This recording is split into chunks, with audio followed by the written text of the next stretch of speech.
नमस्कार दोस्तों, नया साल शुरू हो चुका है और सीटेट का एग्जाम अब आपके काफी करीब है। लगभग एक महीने का समय बचा हुआ है। तो आज की इस वीडियो में हम बात करेंगे एग्जाम पैटर्न के बारे में, सिलेबस पे। हालांकि पहले मैंने वीडियो बनाया है बट फिर भी हम बात करेंगे और कैसे आपको पढ़ाई करनी है इस पर हम खास तौर पर चर्चा करेंगे। तो आइए शुरू करते हैं।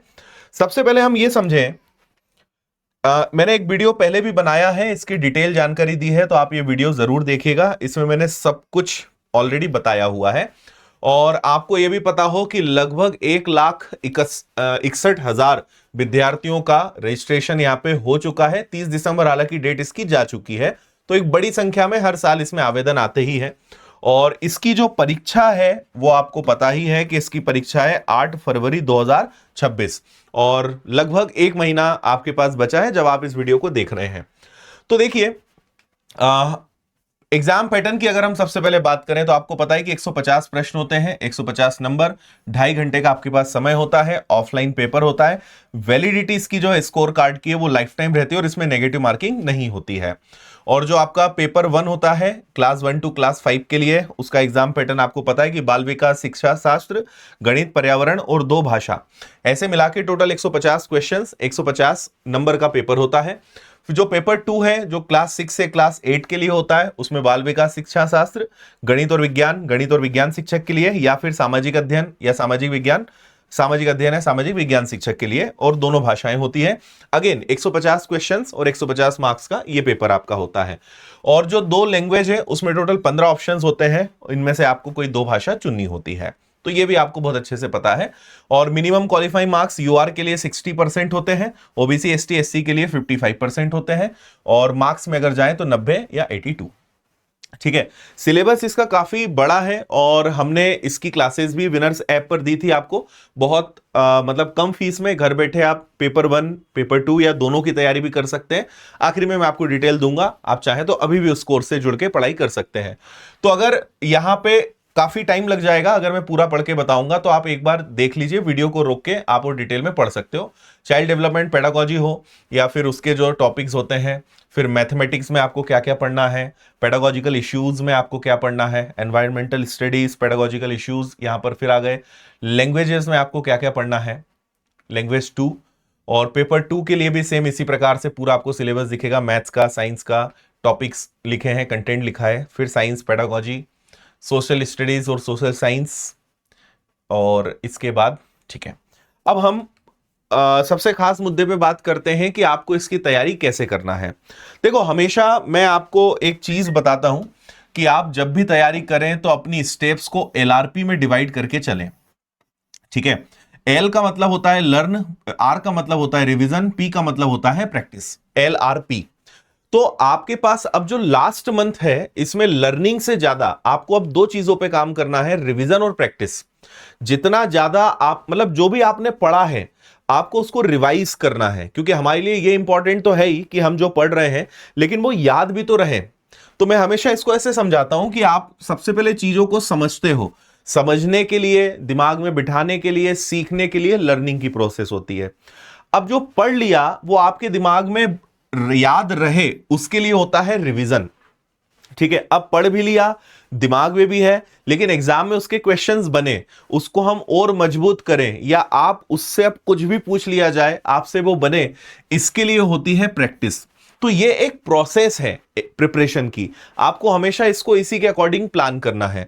तो लास्ट का जो 1 मंथ है इसमें आपको रिवीजन और ज्यादा से ज्यादा टेस्ट पेपर्स लगाने हैं, प्रीवियस ईयर्स के क्वेश्चंस लगाने। मैंने यहां पे लिखा भी है कि आपको कम से कम लास्ट 8-10 साल के प्रीवियस ईयर्स के क्वेश्चन जरूर सॉल्व करना चाहिए।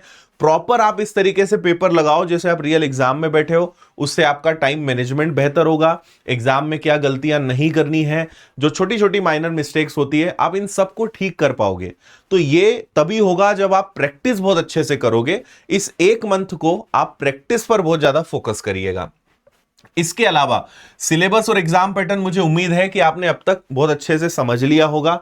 और अगर चाइल्ड डेवलपमेंट और पेडागोजी की बात करें तो आपको पता है कि ये ओवरऑल एक गेम चेंजर है, या पूरा डिसीजन या सिलेक्शन आपका इन विषयों पे बहुत ज्यादा डिपेंड करता है कि आपने इनको कितने अच्छे से मजबूत किया है ना। और सीडीपी तो खासकर आपको देखना है, तो जितने भी सिद्धांत यहां पे होते हैं कि भाई जीन पियाजे हैं, कोलबर्ग है, इसके अलावा जो इंक्लूसिव एजुकेशन है, लर्निंग थ्योरीज है, कंसेप्ट्स हैं, इन सबको आपको ये समझो कि रटना आपको नहीं है, इनको पढ़ना है। और बार बार जब आप रिवाइज करोगे, बार बार जब ये आपके सामने से आंखों से गुजरते रहेंगे, तो ये चीजें आपको याद होंगी। तो हमें वेटेज वाले टॉपिक्स पर काम करना है। अब आपने जब टेस्ट लगाया, आपको समझ में आया कि अभी मैं कहां गलती कर रहा हूं, मुझे कहां पर और सुधार करने की जरूरत है, कौन सी चीज को मुझे रिवाइज करने की जरूरत है, किस चीज को भी और डेप्थ में पढ़ने की जरूरत है, तो वो प्रैक्टिस से आपको पता चलता है।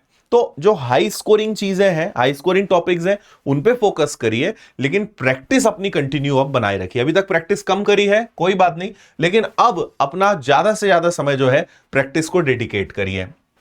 इसके बाद अगर बात करें तो भाई डेली रिवीजन आपका होना चाहिए। मैं हमेशा कहता हूं कि आपका जो रिवीजन है, आपने पढ़ तो लिया, लेकिन आपने अगर कुछ दिनों तक उसको नहीं देखा तो आप भूल जाओगे। इसलिए रिवीजन बहुत जरूरी चीज है, और इसको बहुत लोग इग्नोर करते हैं। वो सोचते हैं बस पढ़ते रहो पढ़ते रहो, लेकिन आप खुद एक टीचर बनने जा रहे हैं, तो आपको खुद पता है कि अगर किसी चीज को याद रखना है तो रिवीजन एक बहुत इंपॉर्टेंट प्रोसेस है।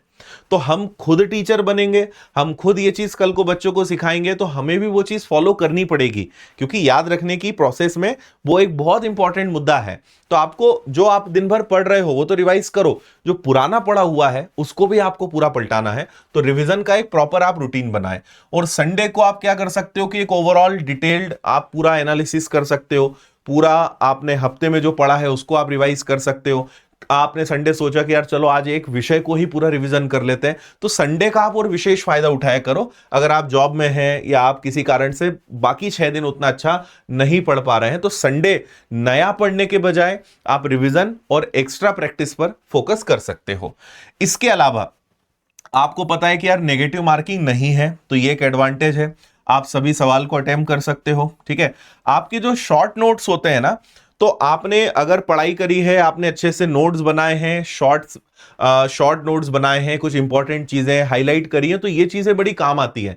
तो आपको उन चीजों को अब पलटाना है। तो उससे ये होता है कि आपको भी पता है कि यार ये चीज मुझे याद है, लेकिन जो आपने हाईलाइट करी, कुछ शॉर्ट में लिख लिया या फॉर्मूले आपने लिख लिए, तो आपको पता है कि ये चीज अगर मैं आखिरी में देख लूंगा तो मेरा काम हो जाएगा। तो उन चीजों को अब देखने का, पलटाने का वक्त आ गया है।